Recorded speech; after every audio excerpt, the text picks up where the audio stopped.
Aquí está. Tramo. Tramo na ilha, tramo no. Está ahora. Oh, está. Variete tu, tramo no. Allá fue tan rápido. A video has emerged on the internet which purports to show a UFO darting across the sky over Seoul, South Korea, apparently recorded by an unidentified plane passenger during a flight.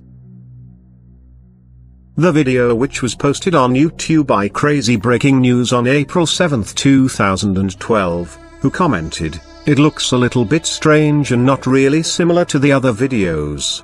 If it's really real, and not a fake, it looks like a kind of military drone."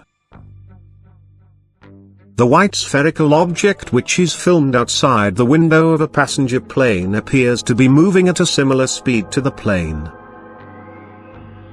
Just as the startled person filming it tries to zoom in for a closer look, it speeds up and rises in altitude before zipping off out of shot.